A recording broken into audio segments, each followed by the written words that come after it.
Guys, what's up? I'm Shalini. Welcome to Bansal tutorial. So guys, हम यहाँ discuss करेंगे आज चैप्टर 12 जो आपकी क्लास 6 की एनसीईआरटी का लास्ट चैप्टर है। तो आपका चैप्टर का नाम है buildings, paintings and books. So guys, अभी तक हमने चैप्टर 11 तक डिस्कस कर लिया है। तो आपका ये लास्ट चैप्टर है। तो आई होप आपने वो सारे लेक्चर्स देख लिए होंगे जो अभी तक हमने डिस्कस किया है। अगर आपने नहीं देखे हैं तो आई स्ट्रांगली रिकमेंड यू कि आप देख लो। आपको लिंक डिस्क्रिप्शन बॉक्स में मिल जाएगा। आप डायरेक्टली बंसल ट्यूटोरियल की साइट्स पे जाके भी देख सकते हो। और कुछ लेक्चर आपको लगेगा कि बहुत फास्ट है तो आप उसको स्लो करके भी देख सकते हो।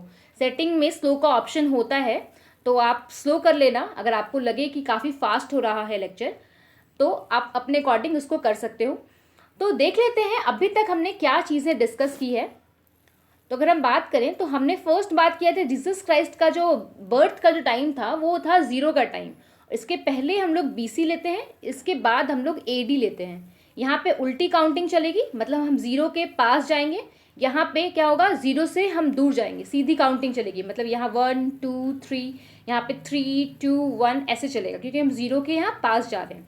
तो हमने बात किया था कि हिस्ट्री की जब शुरुआत होती है तो शुरुआत होता है आपका स्टोन एज से। हिस्ट्री का शुरुआत जो कुछ आपका 2 मिलियन से 10,000 तक चलता है, 10,000 BC तक चलता है। फिर नेक्स्ट हमने देखा था जो आपका शुरू हुआ था वो हुआ था इंडस वैली सिविलाइजेशन की शुरुआत हुई थी। जब इंडस वैली सिविलाइजेशन की आप बात करो तो वो जो शुरू हुआ था वो आपका कुछ 2500 से 1750 तक शुरू हुआ था। 50 BC तक था, 50 BC में आके ये खत्म हो गया था। फिर नेक्स्ट हमने वैदिक टाइम के बारे में बात किया था। जब हम वैदिक एरा की बात करते हैं तो वैदिक एरा को 2 पार्ट में डिवाइड किया गया है। पहला आपका अर्ली वैदिक पीरियड और नेक्स्ट होता है आपका क्या कि लेटर वैदिक पीरियड। तो अर्ली वैदिक पीरियड की अगर हम बात करें तो ये कुछ चलता है 1500 से आपका 1500 से कुछ 1000 तक चलता है, 1000 BC तक चलता है। और ये जो लेटर वैदिक पीरियड की जब हम बात करेंगे तो ये 1000 से 600 BC तक चलेगा। तो ये देखिए सब जगह हम BC लिख रहे हैं, यहाँ हम 0 के पास जा रहे हैं। तो ये आपको ध्यान रखना है, इस कॉन्सेप्ट में कंफ्यूज नहीं होना है BC और AD का। फिर हमने बात की थी कि वैदिक एज के बाद जो डेवलपमेंट हुआ था वो महाजनपद का डेवलपमेंट हुआ था, जहाँ पे 16 महाजनपद जो है उभर कर आए थे आपके, जो काफ़ी इम्पोर्टेंट था। इसकी जो शुरुआत हुई थी और ये कब तक चला था तो ये 600 से कुछ 325 BC तक चला था। ओके, फिर ये भी BCE है। फिर नेक्स्ट हमने बात किया था कि महाजनपद में से ही सबसे इम्पॉर्टेंट और सबसे जो पावरफुल रूलर जो उभर कर आए थे वो थे मौर्य डायनेस्टी। इसके बारे में हमने बात देखा था। मौर्य डायनेस्टी में अशोका के बारे में बात की थी जो हमने। तो वो जो चला था आपका मौर्य डायनेस्टी वो 322 से कुछ 185 तक चला था, 185 BCE तक चला था आपका मौर्य डायनेस्टी, जिसमें हमने अशोका मौर्य के बारे में, अशोका जो थे आपके उनके बारे में, सम्राट अशोक के बारे में बात की थी। फिर हम बात कर रहे थे कि मौर्य एम्पायर के बाद जब अशोक जब मर गए, जब अशोक का डेथ हो गया तो क्या हुआ, एम्पायर में इतने ज़्यादा पावरफुल लोग नहीं आ पाए। तो जो भी लोग आए उसके बाद से किंगडम क्या हुआ, डिक्लाइन होना शुरू हो गया। और मौर्य का एक टाइम आया कि मौर्य का पतन हो गया। और जो लास्ट रूलर थे वो आपके थे बृहद्रथ। तो बृहद्रथ को मार के उनके कमांडर इस चीफ जो थे, उनके मंत्री जो थे, जो कमांडर चीफ थे, वो सेनापति था बेसिकली वो उसका। तो पुष्यमित्र शुंग ने इसको मार के शुंग डायनेस्टी की शुरुआत की। और क्या था, जब अशोक थे, जब मौर्य डायनेस्टी जब थी पावर में, तो उस समय जो जितने भी आपके जगह थे उन सब का क्या था, पॉलिटिकल इंटीग्रेशन था। मतलब सब कोई एक ही जगह पे थे, सबको एक सूत्र में बांध के रखा था उन्होंने। फिर क्या हुआ, जब इनकी मृत्यु हुई और डिफरेंट डायनेस्टी आए तो चीज़ें क्या हुई, वर्ष हो गई। और उसके बाद पॉलिटिकल डिसइंटीग्रेशन हो गया आपका सोसाइटी का। जितने भी जो आप जगह थे उनका पॉलिटिकल डिसइंटीग्रेशन हो गया और डिफरेंट जगह पे नए नए पावर्स उभर कर आए। जो कि हमने पोस्ट मौर्य के बारे में बात किया था कि जब पोस्ट मौर्य था वो आपका शुरू हुआ था 185 से BC था ये। और फिर आपका AD में आ गए थे हम, 319 AD की बात की थी हमने कि अब हम 0 के पास आ चुके हैं, 0 के इस तरफ आ चुके हैं। तो फिर क्या है, अब आपकी शुरुआत जो होगी वो नॉर्मल काउंटिंग की शुरुआत होगी। आप देख रहे हो हम 0 के इस साइड आ गए हैं, तो अब नॉर्मल काउंटिंग है, ये आपका AD हो गया। तो इन सब बारे में हमने बात किया था, और बात किया था कि पोस्ट मौर्य एम्पायर में नॉर्थ वेस्टर्न साइड में आपके इंडो ग्रीक आएंगे और सीथियंस आएंगे, और नेक्स्ट फिर साखाज आएंगे आपके, फिर पार्थियंस आएंगे ईरान से, फिर खुशान आएंगे। फिर हमने बात किया था कि उज्जैन आपका जो है वहाँ पे कौन आएगा, तो वहाँ पे आपके सुंग डायनेस्टी की शुरुआत होगी और कानवा डायनेस्टी की शुरुआत होगी। सॉरी, पाटलिपुत्र में, उज्जैन में नहीं। पाटलिपुत्र क्या होता है, मगध एम्पायर का क्या होता है, आपका कैपिटल सिटी होता है, क्योंकि यहाँ पे गंगा और सोन नदी मिलती है। बेसिकली यहाँ पे बहुत अच्छा ये है आपका पॉलिटिकली, बहुत इकोनॉमिकली, पॉलिटिकली बोले तो इसका सिग्निफिकेंस बहुत अच्छा है ये पाटलिपुत्र का, क्योंकि पे गंगा और सोन नदी का जो संगम होता है, यहाँ पे मिलती है यहाँ पे गंगा और सोन नदी। तो उसकी वजह से क्या होता है कि यहाँ पे जो ट्रेड रूट है आपका वाटरवेज का, उसको कंट्रोल किया जा सकता है। और इस पे यहाँ से आप चीज़ों को देख भी सकते हो काफ़ी अच्छे से। इसका जो जहाँ भी इसका जो सिचुएटेड है ये बिहार में बेसिकली। तो फिर ये जो बात हुआ था, तो यहाँ पे सबसे पहले सुंग डायनेस्टी की शुरुआत होती है, और सुंग के बाद आपका जो है, तो ये जो सुंग डायनेस्टी की जो शुरुआत होती है, वो जो लास्ट मौर्य एम्पायर होते हैं बृहद्रथ, उसको मार के पुष्यमित्र सुंग क्या करते हैं, सुंग डायनेस्टी की शुरुआत करते हैं। और सुंग के बाद आता है आपकी कानवा डायनेस्टी। कौन सी डायनेस्टी आती है, कानवा डायनेस्टी आती है। और फिर हमने दक्कन की बात की थी, दक्कन में सातवाहन और साका डायनेस्टी आती है दक्कन साइड में। और फिर हमने साउथ इंडिया की बात की थी, जहाँ पे चोला, चेरा, पांड्या, और लास्ट क्लास में हमने पल्लव डायनेस्टी की बात की थी, चालुक्य डायनेस्टी की बात की थी। तो इन सब के बारे में हम डिस्कस कर चुके हैं। और फिर हमने बात किया था गुप्ता एम्पायर के बारे में। जो गुप्ता एम्पायर है वो शुरू होता है आपका 319 AD में और ख़त्म होता है 540 AD में। और फिर पोस्ट गुप्ता की शुरुआत होती है। पोस्ट गुप्ता एम्पायर जो शुरू होता है वो 550 AD में शुरू होता है, और 647 AD में क्या होता है, ये आपका खत्म हो जाता है पोस्ट गुप्ता एम्पायर।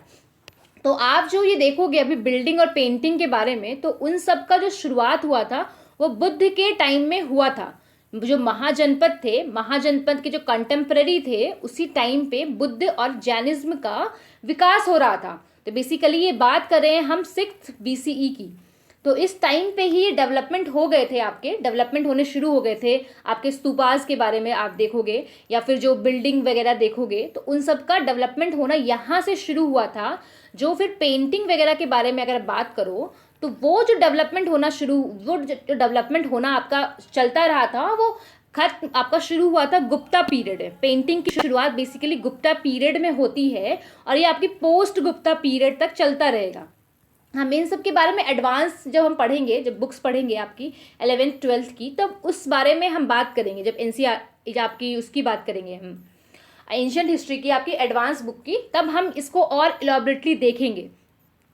तो आज हम बात करेंगे जिस क्वेश्चन के बारे में, हम पहले देख लेते हैं। पहला हम बात करेंगे कि आयरन पिलर क्या होता है, बिल्डिंग्स क्या होता है इन ब्रिक और स्टोन, जो बिल्डिंग्स यूज़ किया गया है ब्रिक का और स्टोन का जो बनाया गया है, उन सब बिल्डिंग्स के बारे में हम बात करेंगे। हम बात करेंगे स्तूपास और टेम्पल्स के बारे में, कि उनकी बिल्डिंग हुई थी, क्यों हुई थी, कैसे हुआ था, उन सब के बारे में देखेंगे। पेंटिंग्स क्या होते हैं, कैसे इनको बनाया गया था, किसके एरा में डेवलप हुए थे। जो बुक्स हैं वर्ल्ड की, क्योंकि देखिए जो आपका सोर्स है वो हिस्ट्री को जानने का जो सबसे मेजर सोर्स है वो है आर्कियोलॉजिकल सोर्स, और क्या है लिटरेसी सोर्स, लिटरेचर बेसिकली। तो आर्किटेक्चर और लिटरेचर दो ही सोर्स है जिससे हम हिस्ट्री के बारे में जान सकते हैं। अगर आप आर्किटेक्चर की बात करो, तो आर्किटेक्चर क्या हुए, बिल्डिंग हो गया या स्तूपास हो गए जो भी उस समय निर्माण हुआ था, पेंटिंग वगैरह हो गए, मंदिर हो गए, टेम्पल हो गए जो उस समय बने थे, शिखर जो यूज़ किया जाता था टेम्पल के ऊपर बनाया जाता था, उन सब के बारे में हम जानेंगे। लिटरेचर के बारे में अगर हम बात करो, तो लिटरेचर में काफ़ी सारे बुक्स हैं, और आर्किटेक्चर में कॉइन वगैरह भी हो गए। जो भी आर्कियोलॉजिकल चीज़ें हैं, जो भी हमें एक्सकेवेशन में मिल रही है, जो भी चीज़ें हमें खुदाई में मिल रही है, वो आपका आर्कियोलॉजिकल सोर्स हो जाएगा। और जो लिखी हुई चीज़ें हैं वो आपका लिटरेचर सोर्स हो जाएगा। तो नेक्स्ट फिर हम जब बुक्स जो होगी वर्ल्ड की, उसके बारे में बात करेंगे। रिकॉर्ड और प्रिजर्व करके रखा जाता था ओल्ड स्टोरीज को, उसके बारे में बात करेंगे। जैसे हमने बात किया था जटका के बारे में, तो जटका में क्या होता था कि जटका स्टोरीज में बेसिकली इसमें क्या होता था कि बुद्धिज्म के बारे में, जो बुद्धा की जो लाइफ स्टाइल है, बुद्धा कैसे कहाँ क्या करते थे, क्या प्रीचिंग देते थे, नॉर्मल लोगों की लाइफ स्टाइल, तो इन सब के बारे में जटका में लिखा हुआ है। मतलब बेसिकली बुद्धा की जितनी भी जो लाइफ की जीवनी है, जो भी उन्होंने किया अपने जीवन काल में, वो सब जटका में लिखा हुआ है। तो वो हो गए आपका। तो वही जो चीज़ें हैं ओल्ड स्टोरी जो प्रिजर्व करके रखा गया है उसके बारे में जानेंगे। जो ऑर्डिनरी पीपल्स जो स्टोरी बताते हैं उन सब को भी लिखा गया है, वो सब देखेंगे हम। और बुक्स और साइंस ऑन साइंस जो भी है, बुक जो लिखी गई थी आपकी साइंस पे, विज्ञान पे, उसके बारे में हम थोड़ा सा यहाँ पे चर्चा करेंगे। तो आप देख रहे हो क्लास 6 की जो एनसीईआरटी है वो कितनी ज़्यादा ज़रूरी है। जो इस लेक्चर को डे 1 से फॉलो कर रहा है वो समझ पा रहा होगा कि क्लास 6 का एनसीईआरटी कितना ज़्यादा इंपॉर्टेंट है, वो आपको बेस को क्लियर करने में कितनी ज़्यादा हेल्प कर रही है। चलिए नेक्स्ट हम बात करते हैं आयरन पिलर की। तो जब आयरन पिलर की आप बात करो तो ये आयरन पिलर है जो मेहरौली में मिला है, दिल्ली में। अगर किसी ने दिल्ली विजिट किया होगा तो वहाँ पे देखा होगा मेहरौली में कि ये आयरन पिलर कुछ ऐसा है।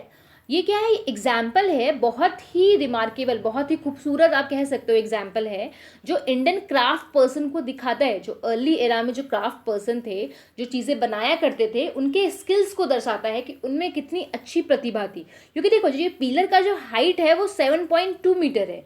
इसका वेट आप कहो तो 3 टन है इसका वेट।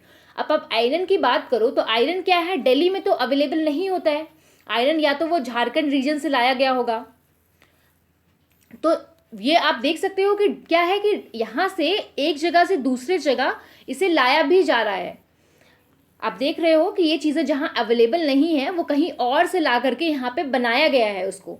तो ये कुछ 1500 साल पहले बना है। अब ये कैसे पता चलता है कि 1500 साल पहले बना है, तो इसका जो है इंस्क्रिप्शन जो है पिलर पे, जो इंस्क्रिप्शन जैसा मैंने आपको बताया था कि इंस्क्रिप्शन क्या होता है कि हम कुछ भी चीज़ें मेटल पे या कुछ हार्ड सरफेस पे लिखते हैं तो उसको बोलते हैं इंस्क्रिप्शन।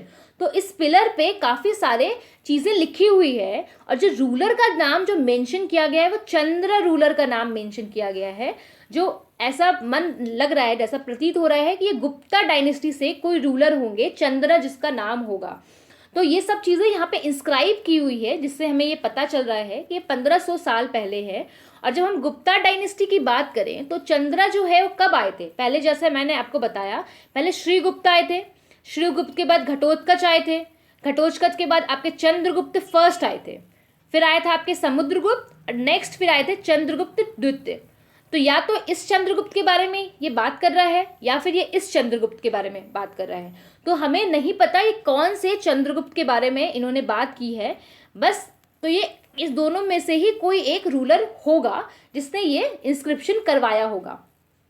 और सबसे बड़ा ये इमेजिंग फैक्ट आप बोलो, अमेजिंग फैक्ट जो है इस पिलर के बारे में वो ये है कि ये पिलर जो है वो इतने सालों पहले बनाया गया था, लेकिन अभी तक ये रस्ट नहीं हुआ है, अभी तक इसमें जंग नहीं लगा है। तो आपको इससे पता चल सकता है कि वहाँ के जो लोग थे उनको इसका पता था कि कौन से चीज़ों को मिला के बनाना है, मेटेलिक फॉर्मेशन ऐसा कौन सा करना है जिसको जो कि लंबे समय तक बिना रस्ट हुए चला जा सकता है, उसको आप बोल सकते हो रेगुलर किया जा सकता है। अभी आप देखो, अभी कोई भी आयरन की चीज़ें बनती है तो वो कितनी जल्दी उसमें रस्टिंग हो जाती है, थोड़ा सा पानी लगा रस्ट हो गया। और ये तो खुले में से बनाया गया है, खुले में रखा गया है, इसमें अभी तक रस्ट नहीं हुआ है। आप इसको ज़रूर देखना अगर आप दिल्ली विजिट करो कभी आप। तो मेट्रोलॉजी की अगर बात करें तो एंशिएंट इंडियन मेट्रोलॉजिस्ट जो थे वो उन्होंने मेजर कंट्रीब्यूशन दिया है, जो कि मेट्रोलॉजिकल हिस्ट्री में, जो मेट्रोलॉजिकल हिस्ट्री है वर्ल्ड का, जो मेट्रोलॉजिकल डेवलपमेंट हुआ, मेटल का जो डेवलपमेंट हुआ, जो चीज़ें हुई उसमें इन लोगों ने बहुत अच्छा योगदान दिया है। अगर हम आर्कियोलॉजिकल एक्सकेवेट करते हैं तो वहाँ हमें पता लगता है जो हड़प्पा के जो क्राफ्ट पर्सन थे उन लोगों को पता था कॉपर मेट्रोलॉजी के बारे में, ठीक है, क्योंकि हड़प्पा को कॉपर एज भी बोलते हैं, तो आपको इस बात का भी ध्यान रखना है। कॉपर एज भी बोला जाता है, चालकोथिक एज भी बोला जाता है आपका हड़प्पन सिविलाइजेशन को, क्योंकि वहाँ के लोगों को कॉपर के बारे में अच्छी नॉलेज थी और उनको ब्रॉन्ज के बारे में भी पता था। और ब्रॉन्ज बनता कैसे था, तो कॉपर और टीन को मिक्स करके ब्रॉन्ज बनाया जाता था। तो उनको ब्रॉन्ज और आपका कॉपर के बारे में नॉलेज थी, और हड़प्पा को ब्रॉन्ज एज भी कहा जाता है। और उनके जो सक्सेसर थे, जो उनके बाद जो लोग आए, वो आयरन एज के बारे में उनको पता चला, उनको आयरन के बारे में पता चला। तो उसके बाद के जो रूल जो एरा शुरू होता है उसको हम आयरन एज भी बोलते हैं। जैसे मैंने वैदिक टाइम के बारे में आपसे बात किया कि वैदिक पीरियड जो था वो कुछ आपका 600 तक चला था, 1500 से शुरू होकर 600 तक चला था। और लेटर वैदिक और आपका अर्ली वैदिक और लेटर वैदिक, तो दो भाग में डिवाइड किया गया है आपके वैदिक एज को। तो अर्ली वैदिक जो एज है वो 1500 से 1000 है, लेटर वैदिक जो है वो 1000 से 600 है। ये बात की हमने। तो लेटर वैदिक के जो टाइम पीरियड में जो डेवलप हुआ आपका, तो वो था आयरन एज। ठीक है, आप समझ पा रहे होंगे। तो इसको आप आयरन एज बोलते हैं। इसके बाद ही महाजनपद में आयरन की शुरुआत हो जाती है, आयरन की यूज़ करने की बहुत भारी मात्रा में शुरुआत हो जाती है। तो जिससे कि जंगलों की भी कटाई की जाती है बहुत अच्छे से, फॉरेस्ट को काट के डेवलपमेंट किया जाता है। फिर युद्ध में भी आप क्या कह सकते हैं, आप कह सकते हो औजारों का इस्तेमाल किया जाता है। तो उसके बाद ही हमें ये सारी चीज़ें देखने को मिली थी। अब हम बात करते हैं building in brick and stone. जो बिल्डिंग बनाया गया, जो बिल्डिंग था ब्रिक और स्टोन का, वो क्या थे। तो जो skills of our craft person, जो स्किल्स है हमारे क्राफ्ट पर्सन का, वो हमें दिखाई देता है बिल्डिंग्स पे में भी। जो बिल्डिंग्स आपके सरवाइव रह गए, जो उस समय बने थे और आज हम उनको देख रहे हैं, तो उससे भी पता चलता है। जैसे कि स्तूपा, अगर स्तूपा की बात करो तो स्तूपा बनाए गए थे इतने अर्ली टाइम में, लेकिन अभी भी वो सेंटर ऑफ अट्रैक्शन है। लोग उसको देख के अभी भी खुश होते हैं, वहाँ जाते हैं, विजिट करते हैं देखने के लिए। अब स्तूपा होता क्या है, तो स्तूपा मीन्स अ माउंट, एक टीला टाइप। दे आर सेवरल काइंड, हमें बहुत सारे तरह के स्तूपास देखने को मिले हैं। कुछ राउंड हैं, कुछ स्मॉल हैं, कुछ बड़े हैं। तो ये सब इनके कॉमन फीचर्स हैं जो हमें देखने को मिलता है स्तूपास में। अब स्तूपा होता क्या है, देखो जब बुद्धिज्म जब मरे, जब बुद्धा जब मरे और उन्होंने बोला भाई मुझे भगवान की तरह मत पूजना। देखो वो स्टार्टिंग से ही इस चीज़ के खिलाफ थे कि उनको भगवान की तरह पूजा जाए। आप जानते हो कि वो गॉड की तरह पूजा जाए, इस चीज़ के वो स्टार्टिंग से खिलाफ थे। तो इस वजह से क्या हुआ कि उन्होंने बोला भाई जो मेरे जितने भी अवशेष बच जाएंगे आप उसको एक जगह पे रख लेना, वो स्मॉल बॉक्स में रख देना, और उसके चारों बगल क्या करना, आप परिक्रमा लगा सकते हो या कुछ कर सकते हो ऐसा, पर मुझे पूजा मत करना। वो इस चीज़ के खिलाफ थे। लेकिन बाद में क्या हुआ, लोगों ने उनकी पूजा करनी भी शुरू कर दी। तो ये जो स्तूपा है, स्तूपास में क्या है, जो बुद्ध के जितने भी अवशेष बच गए हैं, जो भी रेलिक्स हैं, जो भी चीज़ें हैं, उनकी बॉडीली थिंग्स जो रिमेन्स रह गई है, टेथ हो गया, बॉन हो गया, एशिश हो गया, इन सबको एक बॉक्स में रखा गया है और स्तूपा के सेंटर में रख के यहाँ पे एक माउंट बना दिया गया है। और इसके चारों बगल लोग परिक्रमा करते हैं और बुद्ध भगवान को भगवान की तरह क्या करते हैं, पूजते हैं, याद करते हैं, उनको ऑनर देते हैं। आप ऐसा समझ सकते हो। तो ये बुद्ध का ही सिर्फ नहीं रखा गया है स्तूपा के अंदर, जो बॉडी रिमेन्स रखा गया है, उनके फॉलोअर्स का भी रखा गया है। जैसे उनके प्रीशियस स्टोन्स हो गए, जो चीज़ें यूज़ करते थे, वो जो कॉइन्स यूज़ करते थे, तो जो भी चीज़ें वो यूज़ किया करते थे, उनके बॉडी के पार्ट्स हो गए, बेसिकली वो सारी चीज़ें रख दी गई हैं यहाँ पे। अब जो ये बॉक्स है इसको रेलिक कैस्केट भी बोला जाता है। देखो कैस्केट मतलब होता है छोटा सा कुछ भी आपका बक्सा हो गया, उसको कैस्केट बोलेंगे। रेलिक जो हो गया, जो भी अवशेष मिले हैं, जो भी अवशेष है उसको रेलिक बोलेंगे। तो उसको वॉज कवर्ड विथ अर्थ, मतलब अर्थ के अंदर दबा दिया गया है उसको, ठीक है, धरती के अंदर दबा दिया गया है। फिर बाद में क्या हुआ, लेटर ऑन कुछ डेवलपमेंट हुए। देखो पहले क्या हुआ, उसको धरती के अंदर दबाया गया, लेटर ऑन एक लेयर मड ब्रिक का यूज किया गया या बेक्ड ब्रिक्स का, पके हुए ब्रिक्स का यूज किया गया, was added on the top, top पे ऐड कर दिया गया। उसके बाद क्या हुआ, कुछ टाइम बाद और डेवलपमेंट हुआ, तो डोम लाइक स्ट्रक्चर आपका बनाया गया, जो उसको कवर किया गया स्टोन स्लैब से, with carved stone slab. Stone पे भी कुछ बने हुए कार्विंग किए हुए चीज़ें होती थी, तो उस पर कार्व करके उसे ढक दिया गया, उसको ब्यूटीफुल बनाने के लिए, सुंदर बनाने के लिए। और फिर उसके चारों तरफ क्या किया गया, जैसे मैंने आपको बताया, एक परिक्रमा का पाथ बना दिया गया। जैसे आप अगर आप कहीं ट्रैवल करते हो, कहीं मंदिर जाते हो, तो मंदिर के चारों तरफ परिक्रमा लगाते हो, तो एक पाथ बना होता है परिक्रमा लगाने का। तो वैसे ही स्तूपा के चारों तरफ एक पाथ बना दिया गया परिक्रमा लगाने का, जिसको परिदक्षिणा पथ बोलते हैं, जो कि स्तूपा के चारों बगल होता था। और दिस वॉज, और जो ये परिक्रमा परिदक्षिणा आपका पथ है, इसको चारों तरफ से आपका रेलिंग से घेर दिया गया। ताकि क्या वो और सुंदर लगे, लोग उसको पकड़ के चल भी सकें, शायद इस वजह से लगाया गया होगा। और जो इसका एंट्रेंस था वहाँ पे एक गेट लगाया गया, बहुत बड़ा भव्य गेट लगाया गया, और उस गेट पे क्या हुआ, कार्विंग की गई सुंदर दिखाने के लिए उसको। और यहाँ पे काफ़ी सारे आप कह सकते हो ये आपके स्ट्रक्चर भी लगाए गए, आर्किटेक्चर के स्कल्पचर लगाए गए, बेसिकली मूर्तियाँ लगाई गई जिसे डेकोरेट किया जा सके। तो रेलिंग पे भी लगाया गया और एक गेटवे पे भी लगाया गया। और परिदक्षिणा जो पथ है जिसके चारों तरफ लोग अपना परिक्रमा करते हैं, उसको वो जो डिवोटी थे वो परिक्रमा क्लॉकवाइज डायरेक्शन में करते थे। समझ रहे हो, क्लॉकवाइज डायरेक्शन में परिक्रमा किया जाता था। देखो ऐसा आप कुछ है, आप देख सकते हो, ये देखो कितना ब्यूटीफुल लग रहा है। यहाँ पे गेटवे पे देखो क्या बनाया गया है, गेटवे पे देखो आप देख सकते हो ये बनाया गया है, आपके गेटवे पे ये बनाया गया है। और इस पे देखो कार्विंग हो रखी है। यहाँ पे देखो ये रेलिंग बनाया गया है, ये परिक्रमा पथ है, यहीं पे रेलिंग भी बनाई गई है। तो ये ग्रेट स्तूपा है जो कि हमें सांची में मिला है, मध्य प्रदेश में। और ये जो है ये बिल्ड हुआ था सेंचुरीज, बहुत पहले बिल्ड किया गया था। Brick mount probably gets to the time of Ashoka. Ashoka के टाइम में यहाँ पे ब्रिक्स के बड़े बड़े पत्थर रखे गए थे, माउंट बनाया गया था। पहले सिर्फ और सिर्फ ये ऐसे बनाया गया था, इस तरह से आप समझ सकते हो, इसको ऐसे बनाया गया था पहले के टाइम में। फिर लेटर ऑन ये डेवलप होता गया और इसमें रेलिंग और गेटवे ऐड कर दिया गया लेटर रूलर्स के द्वारा। ठीक है, तो अब हम देखते हैं ये जो प्लेस, हमें काफ़ी सारे प्लेसेस पे काफ़ी सारे सुंदर सुंदर स्तूपास भी मिले हैं जो आज भी एग्जिस्ट करते हैं। वहाँ पे स्टोन कार्विंग किया गया है, उनको डेकोरेट किया गया है। और ये डेकोरेशन है ये सारी 2000 साल पहले की गई है। और अदर बिल्डिंग जो है वो हॉलोड करके, मतलब आप खोद करके, रॉक के अंदर खोद करके आर्टिफिशियल केव्स बनाया गया है। देखो एक केव्स जो होगा वो नेचुरली अवेलेबल होगा, एक केव्स होगा जो पत्थरों को काट के या बिल्डिंग्स को काट के ये आपका केव्स बनाया जाएगा, गुफा बेसिकली बनाया जाएगा। और कुछ जो स्तूपा हैं उनको क्या किया गया है, इलेबोरेटली डेकोरेट किया गया है, किसके द्वारा, स्कल्पचर के द्वारा। अब पेंटिंग बनाई गई है, उनके वॉल्स जो हैं, आप केव्स के अंदर जाओगे तो वॉल्स पे पेंटिंग बनाई गई है। जैसे भीमबेटका में भी हमें पेंटिंग मिली है जो स्टोन एज में लोगों द्वारा बनाई गई थी, तो वो काफ़ी पहले बनाया गया था। तो अभी भी हमें पेंटिंग मिली है, हम पेंटिंग के बारे में अभी देखेंगे। देखो सम ऑफ द अर्ली जो टेम्पल हैं वो जो आपके बिल्ड हुए थे इस टाइम पे ही, जब हमने बात किया था भक्ति मूवमेंट के बारे में, तो भक्ति के बारे में जब बात किया था तो भक्ति में ही आपका जो था कि डाइटी को बनाने की शुरुआत हो चुकी थी, लोग मूर्तियां बनाना शुरू कर चुके थे, ये कॉन्सेप्ट लोगों के बीच में आ चुका था। तो जो डाइटीज थे, जो विष्णु हो गए, शिव हो गए, दुर्गा हो गए, तो इनकी जो वर्शिप करना शुरू कर दिया गया था लोगों के द्वारा।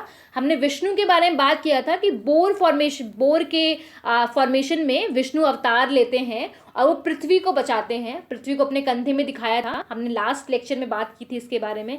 शिव के बारे में जो अयप्पा होते हैं, जो आपके जो लोग होते हैं, अयप्पा ने एक पोयम लिखी है शिव के बारे में, इसके बारे में हमने लास्ट लेक्चर में देखा था, जो शिव के बारे में बताते हैं। और फिर दुर्गा की भी पिक्चर्स बनने लग गए थे उसके बाद। तो अब देखो, अब इनकी पूजा होगी तो इनको सेक्रेट प्लेस पे रखा जाएगा। ये एक पवित्र है, पवित्र मूर्तियां हैं, तो इनको आप जूठे हाथ से नहीं छू सकते, या फिर कह सकते हो आप इसको अपवित्र नहीं कर सकते। तो इसको ऐसे जगह पे रखा जाएगा जो पवित्र स्थान होगा। तो उसके लिए क्या हुआ, टेम्पल का फॉर्मेशन किया गया। अब टेम्पल का जो फॉर्मेशन किया गया तो उसके बीचों बीच में गर्भगृह बनाया गया। गर्भगृह क्या होता है, जहाँ पे मेन डाइटी को रखा जाता है। मान लो ये आपका टेम्पल है, तो टेम्पल के बीच में गर्भगृह बनाया गया, यहाँ पे डाइटी को प्लेस किया गया। प्लेस की उसकी जो पिक्चर्स थी, उसके जो स्कल्पचर थे वो प्लेस किया गया। यहीं पे जो प्रिस्ट होते थे वो रिलीजियस रिचुअल परफॉर्म करते थे, वर्शिप करते थे डाइटी की। फिर हमें भीतर गांव जो एक जगह है वहाँ पे हमें टावर मिला है, जैसे कि एक मंदिर है, मंदिर के ऊपर में टावर बना हुआ है। मान लो ये जो मंदिर हो गया, इसके ऊपर में टावर बना हुआ है जिसको शिखर बोला गया। क्या बोला गया, शिखर बोला गया, ऐसे हो गया आपका। तो ये मंदिर हो गया, इसको शिखर बोला गया। तो ये जो है शिखर भी देखने को मिला है हमें भीतर गाँव जगह में। अब भीतर गाँव का लोकेशन देखो मैप में कहाँ पे है, और इसके टॉप में was built on the top of गर्भगृह, जो गर्भगृह बनाया गया जहाँ चीफ डाइटी को रखा जाता था, उनके जस्ट ऊपर शिखर का निर्माण किया गया, ये दिखाने के लिए कि ये एक सेक्रेट प्लेस है। समझ रहे हो आप, एक पवित्र स्थान है, इसको दिखाने के लिए यहाँ पे आपका बनाया गया भीतर गांव में क्या शिखर बनाया गया। तो टावर पे शिखर के बनाने की शुरुआत बहुत पहले से हो गई थी, आप समझ सकते हो। देखो ये जो आपका आर्किटेक्चर है, ये आर्किटेक्चर है, ये भी हमें मिला है। देखो तो अगर हम इसकी बात करें तो भीतरगांव जो है वो आपका यूपी में हो गया। चलो मैंने बता दिया आपको, ये अर्ली टेम्पल है जो यूपी में बनाया गया है और ये 1500 साल से पहले बनाया गया है। और ये बनाया किससे गया, तो बेक्ड ब्रिक्स का इसमें इस्तेमाल किया गया है। पक्की हुई जो आपका बोल सकते हो ब्रिक्स जो होते हैं उनका इस्तेमाल किया गया है। और ये जो है ये आपका मोनोलिथिक टेम्पल है। मोनोलिथिक टेम्पल क्या होता है, हमने बात किया था, मोनोलिथिक का मतलब होता है किसी एक स्टोन से बनाना, कोई एक स्टोन का यूज़ करना। तो टेम्पल जो है उसमें एक ही स्टोन का यूज़ किया गया है। आप समझ सकते हो कितना ब्यूटीफुली बनाया गया होगा इस टेम्पल को, सिर्फ, और कितनी मुश्किल हुई होगी इस टेम्पल को बनाने में, क्योंकि एक ही स्टोन से कार्व करके आपको बनाना है। ये जो टेम्पल है वो आपका महाबलीपुरम में मिला है। और जो जैसे क्या होता है, आप ब्रिक्स का टेम्पल बनाते हो तो नीचे से ऊपर जाते हो, पहले नीचे एक ब्रिक्स आएगा फिर ऊपर आएगा, लेकिन यहाँ पे ऊपर से नीचे जाते हैं, ऊपर में कार्विंग करते हुए नीचे में इसकी कार्विंग होती है। तो इस तरह से इस टेम्पल का फॉर्मेशन होता है। अब जो बिल्डिंग शिखरा जो है ना, अब शिखर का जैसे देख सकते हो यहाँ पे शिखर बना हुआ है बिल्डिंग में, तो इसमें क्या होता है कि इसमें बहुत ही केयरफुल प्लानिंग करने की ज़रूरत होती है। और फिर जब आप टेम्पल में विजिट करते हो तो क्या होता है, आप यहाँ मंदिर होता है, मंदिर में यहाँ पे एक असेंबली हॉल बना दिया जाता है। मंदिर के बाहर, मंदिर के अंदर ही प्रांगण में एक असेंबली हॉल बना दिया जाता है जहाँ बैठ के पूजा अर्चना होता है, कीर्तन वगैरह भी जब भगवान की करते हैं तो यहाँ पे जितने भी जो डिवोटीज होते हैं, फॉलोअर्स होते हैं, वो यहाँ बैठ के पूजा करते हैं। तो इसका शुरुआत भी काफ़ी अर्ली टाइम से हो गया था और इसको बोला जाता था मंडप, जहाँ पे ये एक हॉल था जहाँ पे लोग असेंबल होते थे पूजा करने के लिए। और सम ऑफ द फाइनेस्ट जो स्टोन टेम्पल है वो जो बिल्ट हुए थे इसी ही टाइम में, इस टाउन, समझ रहे हो आप, जैसे कि इस टाइम पे डेवलप हुए थे। और जो एहोल है आपका, जिसके बारे में हमने बात किया था, एहोल जो चालुक्य डायनेस्टी के बारे में जब हमने बात किया था तो एहोल के बारे में बात किया था, जो इसके आपका कैपिटल भी रहती है एहोल। और जब पल्लवा डायनेस्टी के बारे में बात किया था तो हमने यहाँ के महाबलीपुरम, कांचीपुरम, इन सब के बारे में बात की थी। तो ये जो है, तो इन सब का भी डेवलपमेंट उसी टाइम पे हुआ था। मतलब ये जो टेम्पल, जो आर्किटेक्चर का डेवलपमेंट हुआ था वो भी यहीं पे हुआ था और ये काफ़ी टाइम पुराना डेवलपमेंट है, आप ऐसे समझ सकते हो। तो आई होप गाइस आपने ये लेक्चर एंजॉय किया होगा और आपको अच्छा लगा होगा। हम इसके बाद का लेक्चर कल पढ़ेंगे। तो आपका क्लास 6 का एनसीईआरटी जल्द ही खत्म होने वाला है, फिर हम नेक्स्ट चैप्टर पे मूव करने वाले हैं। नेक्स्ट जो आपका सब्जेक्ट है, बेसिकली नेक्स्ट जो आपकी क्लास की सब्जेक्ट है उस पर मूव करेंगे, क्लास 7 की एनसीईआरटी शुरू करेंगे। तो अभी तक अगर आपने चैनल को सब्सक्राइब नहीं किया है तो आप सब्सक्राइब कर लें, बेल आइकन ज़रूर प्रेस करें ताकि आपको वीडियो की नोटिफिकेशन मिलती रहे।